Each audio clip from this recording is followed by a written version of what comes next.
think with every good Chimeran enemy, the first thing we kind of think about is what is the player experience that we want when they're encountering these enemies? We definitely wanted it to be more about player choice and for it to feel like the enemy AI was reacting to what the player was doing. And to do that, we wrote something called the job board, basically a tool that designers can use to control how many enemies can be doing what jobs in combat so that they can still have that kind of scripted, good-feeling cinematic battles. And using the job board, they can do things like assign a certain number of defenders or a certain number of flanking enemies or a certain number of just straight-out aggressive guys who are going to run after the player and attack him. If things felt more random and you just had guys everywhere acting stupid, you can get into situations where you have big difficulty spikes or the difficulty just completely drops out. It can definitely make the player feel like they're fighting a more intelligent foe.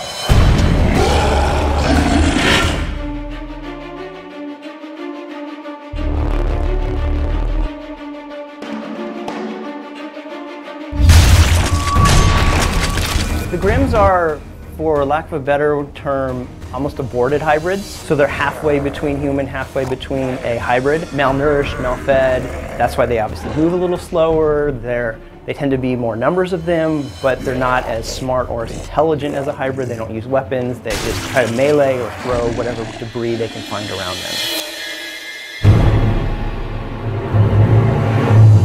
The hybrids are becoming more stronger because it's now their environment, it's getting closer to their homeworld. In R2, we had the hybrids that had a lot more armor to keep them colder and sort of to insulate their bodies, but now that the world is getting colder, the hybrids are tending to wear less armor because it's more like their homeworld. The Longlegs started as an idea of how can we make a jumping chimera. We had initially some more bird-like creatures, some more dinosaur-looking like creatures. Dialed it back. We designed a very intricate, detailed hydraulic system for his legs that allow him to kind of jump and hover as he's moving around the levels.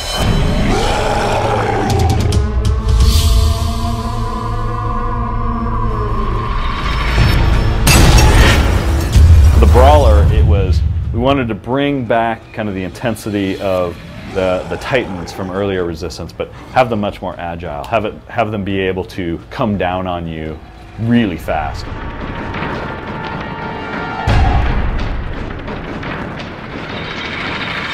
Almost indestructible. He has weak points which, unless the player shoots those, he isn't going to do any damage to him. He is a melee character who runs around destroying whatever's in his path, including you.